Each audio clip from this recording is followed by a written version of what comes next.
What's up, YouTube? It's Detroit John back here with another episode of John Talks.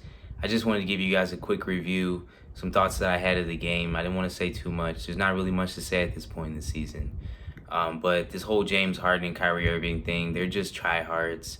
I thought a lot of the fouls, and of course, he's getting a lot of these Hollywood calls, throwing his body into people, and they're giving him the call. Okay, so you score 25 points a night easy doing that. It's not hard. I could do that. Anybody could do that, with the calls that James Harden gets and with the shots that they get. And they're just tryhards. They're just throwing it up. And they're good players. I'm not saying that they're not, but it's the Pistons. So it's like, come on, guys. They should really be sad tonight because, they really they were about to lose. So they're horrible. They're horrible. And I'm not necessarily impressed. I'm not necessarily impressed. Now, of course, I'm not stupid. They're clearly, in the running for the first seed in the East, and they'll probably, get to the championship. I don't know if they'll win it, but if KD gets healthy, I know KD is really the glue to this team. Kyrie Irving and James Harden really, they just like to take a lot of shots, and they're good and they can make some, but for the most part, man, it's just a bunch of bullshit with them. But really for the Pistons, my takeaways, and I just had some thoughts. Really, I liked what Troy Weaver has done, guys. He's in really a half of a season has taken this team from destitute and really with no hope, and he's brought some hope to us. He literally looked at our roster and said, what this is it, what the hell, and was literally quick with his his impact and his changes that he wanted to make. So I really commend him.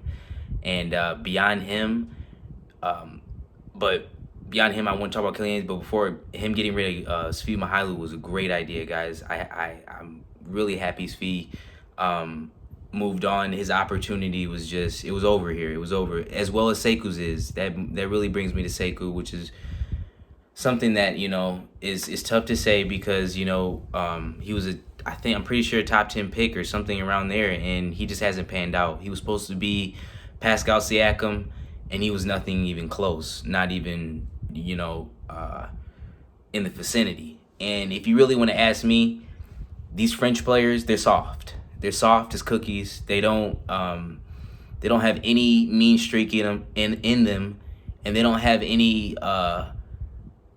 They just don't have it. Okay, they don't have the it factor. Name me one French player, and Tony Parker's from Belgium. So I need a French player that, is dominating. I just don't know. Maybe somebody in the comments can tell me. Maybe I'm just, have a blank mind. But they're soft until further notice, because him and Sekou, Killian and Sekou, they're soft, man. They're completely soft, and Killian is soft. So when he comes back, and that's the next thing I want to say, we're supposed to get an update on him next week, coming this week. So we're going to see about that, man. I'm not really excited. I expect him to get injured again. I expect him. That's right. That's right.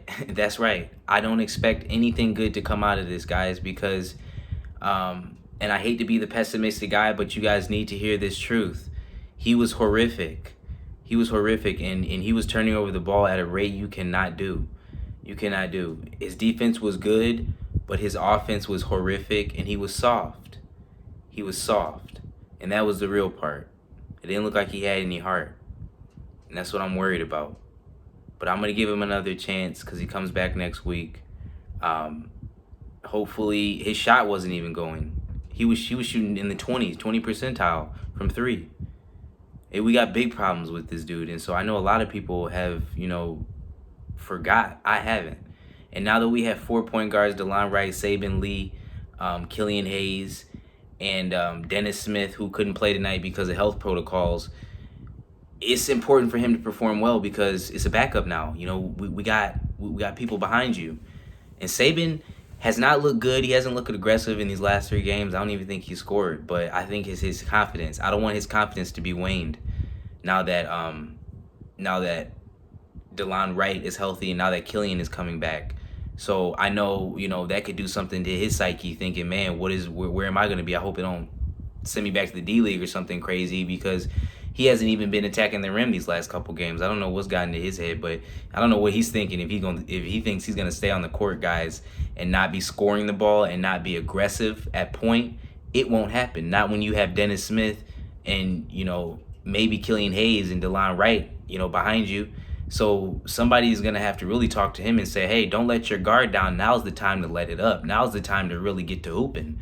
Before, that was just, just to keep you in the lineup. We needed somebody to play. You would have played anyway. But now you got to fight for your position. Now's go time for Saban. But beyond that, guys, nothing else to say. We need a big man. I don't want to say too much about this, but we need a damn big man that can play defense. A young big man that can play defense. A young, long big man that can play defense. I don't want to talk about Mason Plumlee tonight because him playing defense on James Harden was just ridiculous. I blame that more on the coach and schemes. Why do you have Mason Plumlee guarding James Harden on the last 5 possessions? If it happens once, I get it. It's a switch, things happen. 3-4 times in a row, it's like, okay, you did that on purpose. And he getting cooked every time. It's just ridiculous, I'm not like mad about it or anything, but definitely, guys, Mason Plumlee, he's got to go. Like, he doesn't necessarily have a future on this team. He's just big as hell, and when you're that big, like, you should be able to put up a few shots. You should be able to grab some boards, block some shots. He's the biggest guy on the court every night. Now, he is the biggest guy on the court every night, legitimately. So he just doesn't have an excuse, and after this season, I really hope to see him go, and I hope to see Sekou go, really. And I hate to say that, but tell me what you guys think. Like, comment, subscribe. I'll see you guys later.